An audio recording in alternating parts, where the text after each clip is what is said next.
Microsoft revealed its 2007 Aquantive acquisition did not accelerate growth to the degree it expected, effectively wiping out any profit for the last quarter as the company takes a $6.2 billion write-off. France's audit office said Monday the country is in danger of falling into a debt spiral after revealing that the budget will overshoot by 6 to 10 billion euros this year. Markets are quiet heading into the July 4th holiday. I'm Brittany and the Morning Call starts right now.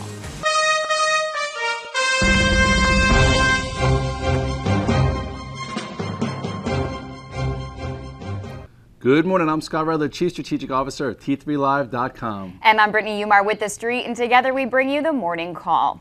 Seems like everyone brought down their yearly targets for the SPX yesterday. We are getting bad news still about growth slowing, but markets relatively seem to be taking it in stride. So based on yesterday's action, Scott, what's your strategy heading into today?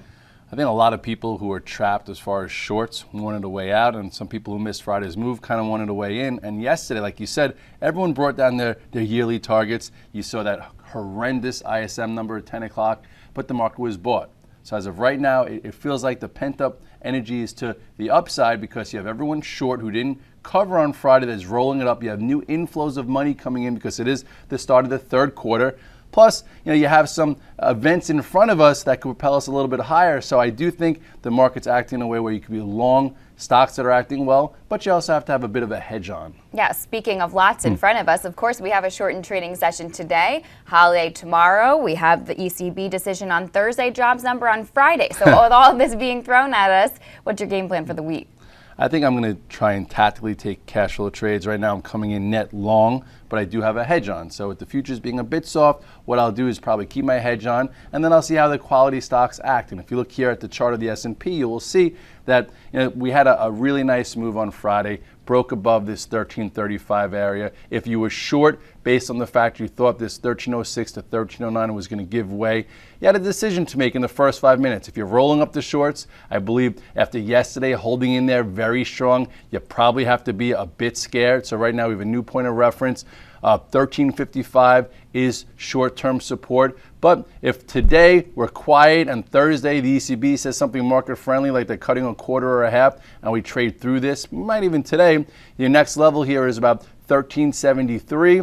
And then really the measured move of this overall head and shoulders pattern, the inverted one, takes you up to almost 1390, right into where we broke down from in late April. So for me, I think you still have some room to the upside as long as they want to keep the market in the game. And then maybe right around here, that's when the headlines of growth slowing and all the problems that we have, maybe that's when the traders start looking to it because the fix won't be in. Right, and are we sort of setting ourselves up to follow in the same footsteps as last summer when we rallied into the jobs number?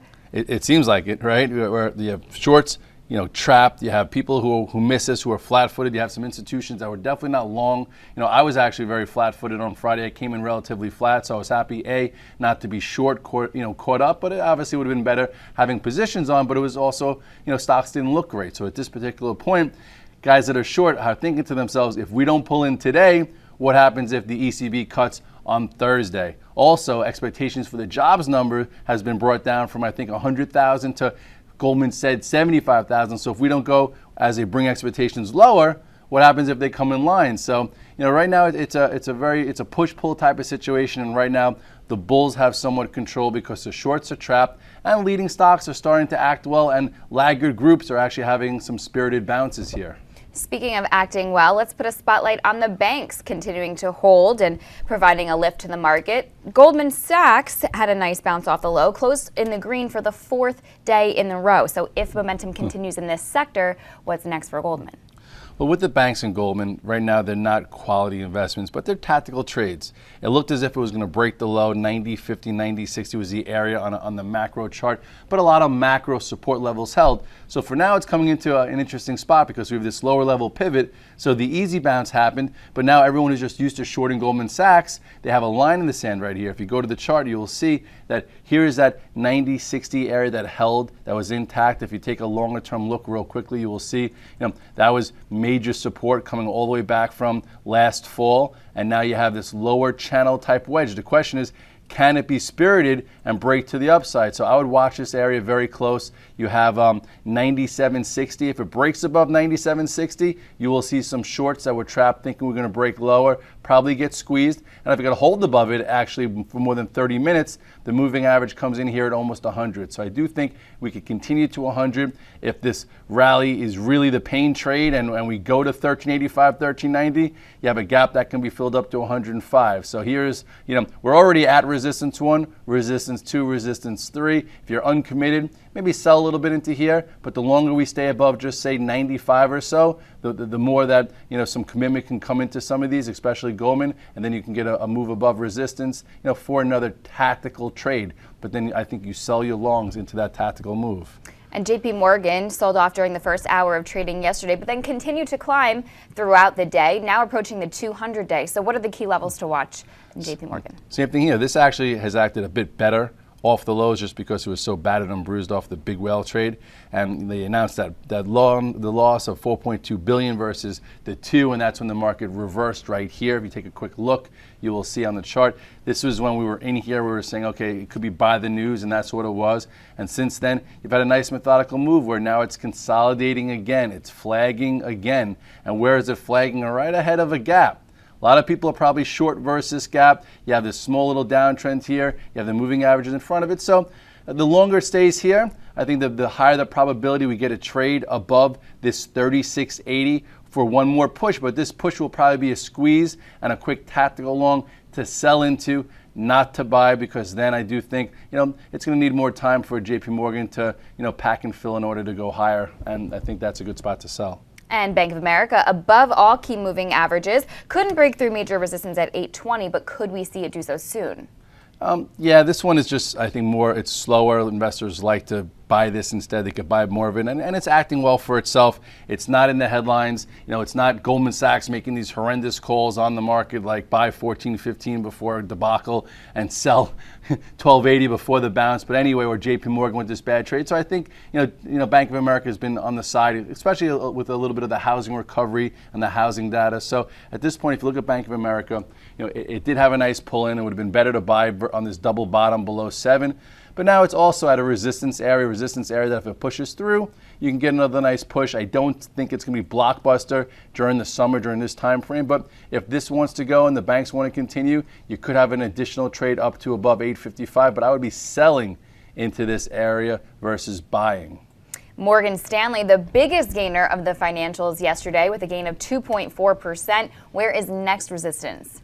See, this is a good example of the tactical trade where it's been a broken stock all year. It broke through the resistance areas that I just showed you before, so it's making you or giving you some clues that this type of trade could be profitable for traders. So if you look here, you had a pretty big resistance coming into right here. Okay, so this was your reversal. This was the same day that JP Morgan reversed. You had a quick move up into resistance, couldn't break above it, came back down, held once again, and then this was a nice 2-day trade. When it broke above this 1446, if you were not in Morgan Stanley, you didn't get involved for this mess, and you had your sell rules, here's a nice little trade, and it seems like it can continue. You have a gap unfilled up into about 1550. I would say if it continues in the next day or so, be a seller into 15 and change, don't be a buyer. Another stock showing leadership in the sector was Visa, making a new high yesterday. Could we see day 2 of a breakout, or is digestion more likely?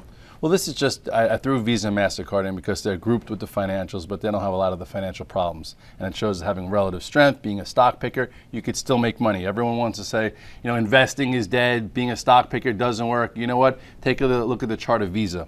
Visa is unbelievable on every which way. If you look way back from when it came public all the way back. Let's go to the monthly chart real quickly. Look where it came public, had a quick pulling down to 40 since, what is this, 2010. On the dead highs, you could have made a lot of money buying Visa, being a stock picker. You go to your daily chart now.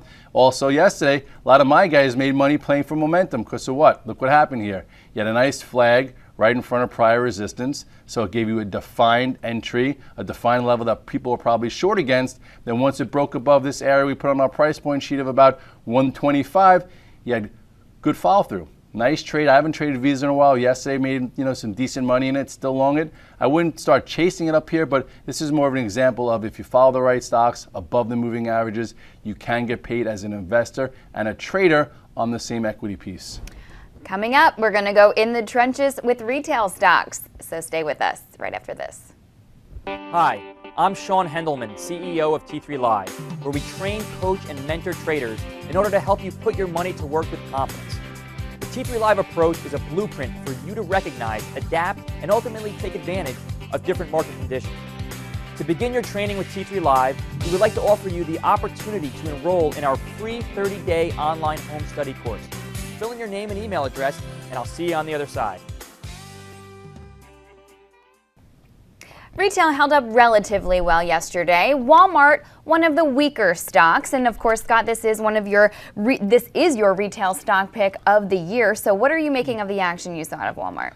This was picked in December, well before the move, based on a chart pattern. We had about a decade base that people have been pulling their hair out in, but that also consolidated a big move. So that's why I chose Walmart as the retail stock of the year, because it had the potential to finally break above it, and it did. So if you look at the chart here of Walmart, you will see that once it started to break above this 63, you had a nice move to almost 70.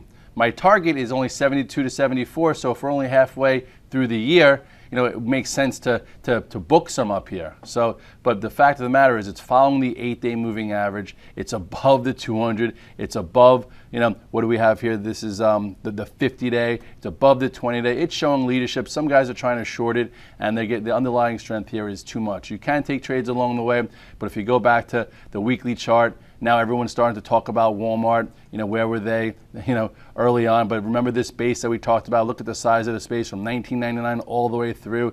It's just getting back to the top of it. So you will get some type of resistance right around here, which is, let's see, what is that price point there? It's almost actually above it. That's 69. So this is looking good. I would stay with it. Don't be in a tier 2 or 3 as it just had a major move, but stay with the trade. It's following the moving averages. I would say the first sell signal could be if it gives back this 8-day, but it hasn't yet for more than just a day like you saw here. Target's looking good, trading above all key moving averages. Could an inverse head and shoulders pattern be forming here? Yeah, Target, I think, is in the game. It changed. Last year into the end of the year, it was weak. I don't know what for. People said it was because of their produce business, and they switched gears, and they weren't ready for it. But meanwhile, Target is a place that's always packed. My wife likes to go there. My son likes to go to the toy aisle. Anyway, if you want to follow in the footsteps of Walmart, this chart looks pretty good. So if you take a quick look here at Target, you will see, first time we started talking about it and it had a nice technical buy on it was right here when it broke this downtrend, when it switched gears in February, right above this 53. And since then, it's been trading very well. It's not having the move that a Walmart had, but it's above the 200-day, it's above the 100-day, and it's really close to these, to the highs of this move. So you have retail numbers coming out on Thursday. I did a piece yesterday on Bloomberg. They wanted an option strategy. I typically do not trade options because I'll trade the stock, but I think there's a defined risk type play here if you think Target's going to break out. So what we went over yesterday on TV was a vertical call spread. What that means is if you go to the chart, what you do is you sell you buy the 57.5s. I believe they were $1.20 yesterday. You sell the 60s, okay, for about 20 cents. So that costs you $1. So if retail sales come in good and they squeeze the market higher, chances are it's going to make new high here, get above 59.40, so it'll cost you $1 for an option that could go, if we go to 59.5 to 2 and change. So that's about 100% on your moving target if you wanted to be in the game for a defined risk option play. If you're an investor in Target and you just want to sit in it, I don't see why there's any reason why you shouldn't. And if you get to add to it intraday, here is your spot, as it could potentially clear this 52-week high here, which is actually 59.40. And Costco had a pullback yesterday. At what levels is there opportunity for buyers? Costco we started talking about also, and I think Jill was here that day. It had a nice pattern in, but it's extended. So you have to trade it and trail it. We say that all the time, especially on Twitter. Everyone likes that. Trade it and trail it. If you look at the chart here at Costco, unbelievable move. Look what happened when it broke this downtrend right around here. Actually, this was one level here, and then really I think we started talking about it when it cleared this flag. And this price here was on the price point sheet, 87.05. Since there, big move, even into new highland as the market isn't even close to it. So yesterday, short-term sell signal. This is what we call an outside day, where it trades through the previous high, comes and closes below it. If I were long anything more than a tier 1, that's your sell signal, because if you look at where we came from as low as just say 85, and in a month went as high as 96. You always have to maneuver the ranges. So if that's the case and it comes in, I would say you could look to rebuy it back a little bit closer to the 92 area, which then could give you, a nice spot to buy some for continuation. But this outside day is a short-term sell signal, especially if you bought it here and you've been riding it up. And Lululemon, not seeing the kind of action you want to see in a leading stock, has been a laggard. In the group, the downtrend has been staying in control. Is it a short at any point or just an avoid? I think guys have been leaning on this thing. Every rally they've been shorting ever since earnings. That gap wasn't filled. If you take a quick look at the chart of LULU, you'll see it's been weaker. It had that breakout failure. I try and show you this because this is a sell signal. I don't want to see you sell at the bottom. I'd rather see you sell into strength, and it tried to break out and failed. Then it pulled in. I think one time we actually talked about here shorting it, and then it reversed right here to give you a reflex move to retest this broken area. It failed. Here was your earnings. Then you have this earnings gap. It was never able to trade into this earnings pro gap, so that gap to the downside has been the control of the direction of the stock. So it might look a bit oversold coming into 55 and filling this gap, but if you go to your weekly chart, look where this came from, or actually go to your monthly chart. It's had an unbelievable move. This is the first little mini correction. I think there's room where it can go down to at least this area, or even potentially the high 40s. So at this point, I would say short term, this little ascending channel, even on this chart, the monthly chart was broken to the downside. I'd rather see you, buy in this area versus sit and hold your breath and go underwater with this thing, because it's not acting well. And look what happened. Not to say Nike, but look what happened to Nike. Didn't act well, and then you had the bad earnings, and we'll revisit that another time. Oh, why don't you keep that chart up there? Because Nike had its first up day yesterday after a bad earnings report, gaining over 1.2%. So is this one to keep on your radar for now? I would let it put like a 5-day base in there. So if you go back to the chart of Nike, you will see that you do have new levels or points of reference to trade against. Lots of faulty patterns in here. Look at this breakout failure. It looks very similar to Lululemon's breakout failure, where it went and came right back. You never want to see that happen. That's a distribution sign. That's a sell signal. And then you had another sell signal when it broke with this potent wide range bar to the downside right there, showing you strength, showing you get out of dodge. And if you did so around 100 and change, you saved yourself a lot of pain. So if you saved yourself the pain, you do have the luxury to watch this new lower level be built. Sometimes it takes days, sometimes it takes weeks, but overall, this will be your points of reference moving forward. So what you want to do is you want to see, can we fill this gap? Do people want this from being on sale? So your price point or your new resistance is right here. This level is 89.49. Here's the low here of 85.10. You have your inside day. I would let it trade. Don't do much, and then maybe there'll be some type of cash flow trade into the gap. But if it can't fill at least 50% of this gap, chances are you go to your weekly chart, and Nike next real support comes into the 200-day around $80 a share. All right, let's do some quick hits here. Microsoft in the headlines today after news. It will take a $6.2 billion write-down. Let's take a look at the chart. What are you making of it? I think that people are going to give it a pass. It's down maybe like 1% now. I didn't even really check it, but I think that with the amount of cash you have on the sideline and just the new institutional support, if you look at the chart here and you're not in Microsoft, I think right around this. Go to the daily chart. I think right around this the 200-day. If it gets down to the 200-day, which I don't even know if it can, around 29, I would think if you're not in Microsoft, there's your way in right there. That this write-off is not going to change the full complexion of the stock. And Apple breaking through major resistance at 590. Where is resistance and support now? Well, Apple, nice trade from Friday, above 584 yesterday. I would look at yesterday's high for continuation, use that as your pivot. If you look here at Apple, yesterday's high is 593.47. If it trades through there and it holds above this, the next real level could be this gap fill that stands at 650. So if they want to be frisky going into the holiday, Apple is something that tends to be the friskiest. So above yesterday's high, you have about $7, $8 worth of cash flow. And then if you've got long here on the breaking of this little downtrend, this would be a spot to tactically sell some. And RIMM got whacked last week, of course, after reporting its quarterly loss. Actually started to base and gain some momentum yesterday. Are there trades to be made here? RIMM, I want to thank everyone on the Twitter sphere. A lot of people said thank you, because I think this has probably been my most cynical play that every time someone has said buy RIMM for a takeout, I'm like, you're not going to get a takeout until it starts trading below 8, 8.5, because don't you remember Palm? RIMM has been a sale for the past 2 years. Every time it even had good news, it was sold, sold, sold. That's always telling you something. You know, stock has just been, unfortunately, a lot of people have money in it because they don't follow sell rules, they don't use stop losses, and this is a pure example on why you use stop losses. And it doesn't matter if you have the BlackBerry and you love it. You know what? You look at the chart; it's never really given you any reason to own it in the past 2 years. It's just been in a downtrend, pretty methodical, but you know, just you can't actually, if you draw the line here, it never broke it, besides trying to test it right there all the way before acceleration to the downside.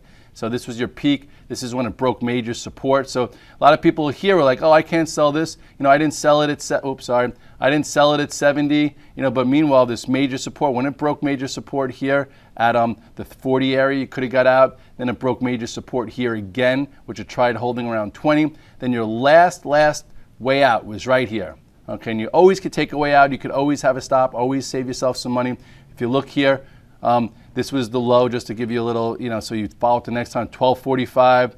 Here is 1250. So on this day, when it broke below 1273, this was your last way out. And I know it was horrible to do, it was tough to swallow, but if you got out at 12 or 1250 when it broke this area, you did not have to be in the pain of another 50% discount. So at this point at 750, do you sell RIMM? I will finally say at this point, do not sell RIMM. Okay, if you're in RIMM, at this point, you might get that takeover. It could happen between 9 and 11. I'm almost ready to, you know, maybe one more little move down. I'll put it in the drawer, you know, a little less than 7 or so. I'd feel secure that, and you know, it's not going to be a zero. There was actually some news out there today that they're actually putting together a plan for 2 more BlackBerries and another, whatever, what's that, what do they call the playbook? I don't even know. I've never even seen one. That's how popular it is. I think it is a playbook. But, and do you, what do you have, an iPhone? Yes. I have an iPhone. I think anyone that has a BlackBerry, I made fun like a few months ago, it's like they're in the corner not even showing their BlackBerry. They're embarrassed that they still own it. And if they have a BlackBerry, they probably also have an iPhone, and they only have to have the BlackBerry for work. But all the, you know, institutions and workplaces are switching over. So anyway, the writing's been on the wall, and if you lost money, I'm sorry. But you know, follow those stop losses. It'll prevent you from getting caught in a trap like RIMM once again. At this point, if you're still in there, just don't sell it now, because you know it's going to be attractive in this 7 area, maybe even closer to 550. All right, that's good advice. A lot of people keeping their fingers crossed on that one. Let's talk VMware to acquire Dynamic Ops. Stock looks like it's trying to break above a channel. So where would a good entry point for longs be?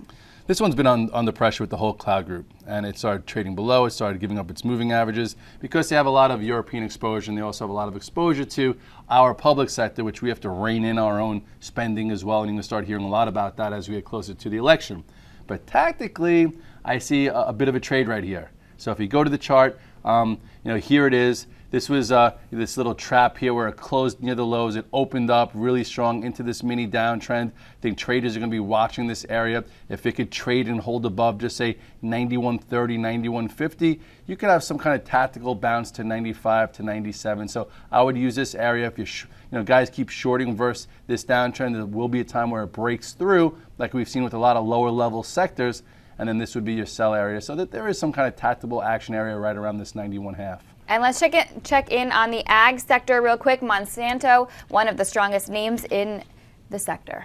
Yeah, Monsanto just shows you how if you stick with the leaders, you know, as an investor, you take the least amount of pain, and then once the market rallies and the group gets hot, it's the fastest moving group or stock to stay with. And if you look at Monsanto, ahead of the crops report, it's already at highs. You know, a lot of guys have been talking about Monsanto, CF, a lot of the strong ones. This one just had a nice little 3-day move ahead of the crop report. If you're long Monsanto, I don't see any reason why booking some profits isn't a good idea, or maybe even selling some in-the-money calls. There's probably a lot of premium in there. So if you own it, if you own it here and it's at 84 and it continues, maybe sell the $80 calls and take in $7, $8 depending on the month, so you're covered to here, because it's going to have to be something very crazy in order to continue this sustained move. You know, if you're shorting and you're fighting it, the same way it's hard to short it here, because if it is a blow-off type move because of the ags report or the crop report, it's just a hard thing to do. That's why you never just want to short things without a plan. CF, not as strong, but it's hanging out near the highs. So I think people short here definitely have to be worried about this level. This level of resistance coming in is right around, what is it, 195, 196. So just be careful. And lastly, I just have to touch it because I love Jill. And her play off the low mosaic was unbelievable tactically. And if you look here, we love this pattern here. I talk about it all the time. I talk about the red dog reversal for a reason. Here is a great example of one of them where it made a new low, reverse, gave you an outside day entry. Your entry was right here when it closed strong, almost above this 45 area. Then you had your follow through. Here was your commitment. Here is another lower level pivot breakout trade, came up, retested, and then you even had some more follow through. So at this point, if you want to sell some, it's okay. But I know overall for the year, I think Jill's target comes in right around 65. So you still have some room, but this was a nice tactical play off the lows. All right, Scott, how quickly can you check in on commodities continuing to bounce? GLD failed to break out one more time. Also, if you want to mention oil. Okay, well, real quickly, gold participated on Friday. It's still in this intermediate downtrend. You look right here. Can that change? I've lost a lot of money trying to buy it here. Maybe this time I'm not going to do it, so it'll go. No, maybe I'll try it. Anyway, here's a downtrend that's been in control, the intermediate downtrend. Here's the macro support of 148.50 that's been holding. If we could finally get above this area of 158 to 159.5, shorts will have to cover, and you might get a new trend in gold to the upside. But right now it's still trapped here. But it's getting a little bit shaky here. If you've been going back to the well and you keep making money shorting this line, one of these times the line breaks and it starts a new area. So if it gets above there and closes above there, don't be a stubborn short in gold. Okay, and of course, shortened trading session ahead of the holiday tomorrow. Where's your focus heading into today? Right now, I'm long Apple, I'm long Visa, I'm long some JP Morgan, but I'm short some spiders. With it down open, maybe I'll cover some spiders. I'll see if the stocks act well that I could add to them. We'll see how we go today. If we do have a strong day into some of those resistance areas that we talked about, whether it's 1373, 1375, I'll probably add to my spiders hedge. But then if that's also happening, you'll probably have some good stocks that are working through nice price patterns that I might stay with. So if I do go long over this holiday weekend, multiple positions, I will definitely have a hedge. Depending on how high we go, will be just how I weight whether I'm short a lot of spiders or a little spiders. So, tune into my radios, tune into the chat. I'll go over it as we get closer to the close, and I think that close today is around 1 o'clock. And that's it for us today. So happy trading, everyone. Happy 4th of July, and have a great day.